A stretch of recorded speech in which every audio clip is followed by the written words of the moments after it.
Le retard de Doomsday et Secret Wars, c'était pas un bug du système, c'était le plan, je pense depuis le début. En effet, et si ce trou de 7 mois dans le calendrier de Marvel Studios cachait en réalité une trilogie secrète, une trilogie Avengers, une trilogie pensée comme un seul événement cinématographique. Je te parle pas de simples ajustements de planning, je te parle de la naissance d'un nouveau storytelling, une saison de films, 3 actes et un ennemi central, Doom, Robert Downey Jr. en variant tragique au cœur d'une guerre multiverselle qui va redéfinir tout le MCU, un Spider-Man plus seul que jamais, un Loki devenu gardien des histoires, une Sue Storm enceinte et un Galactus prêt à dévorer bien plus que des planètes. Marvel est en train de poser les fondations de la saga la plus ambitieuse de son histoire. Et crois-moi, c'est maintenant que tout commence. Attention, évidemment, ce qui suit contient des spoilers potentiels sur Avengers Doomsday, Secret Wars et Spider-Man Brand New Day, mais surtout je vais te montrer pourquoi ce décalage de date est loin d'être une mauvaise nouvelle. Au contraire, c'est probablement la meilleure décision stratégique de Marvel Studios depuis Avengers Endgame. On va parler de la trilogie secrète d'Avengers qui pour moi se dessine,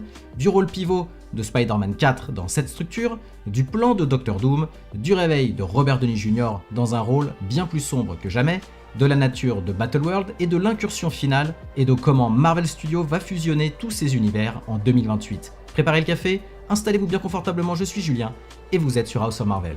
Aujourd'hui, on est à un tournant critique du MCU. Depuis Endgame, Marvel a connu des hauts et pas mal de bas. Même si vous le savez que je ne m'attarde pas trop sur la qualité des films sur la chaîne, force est de constater que la phase 4 a été jugée confuse, trop fragmentée, et qu'ensuite la phase 5 devait tout relancer, mais elle a été plombée par les polémiques autour de Jonathan Majors notamment, la grève des scénaristes et une perte de repères côté spectateur. Le multivers est devenu un mot fourre-tout, des films et des séries de moins bonne qualité, et côté public, l'essoufflement s'est vite fait sentir.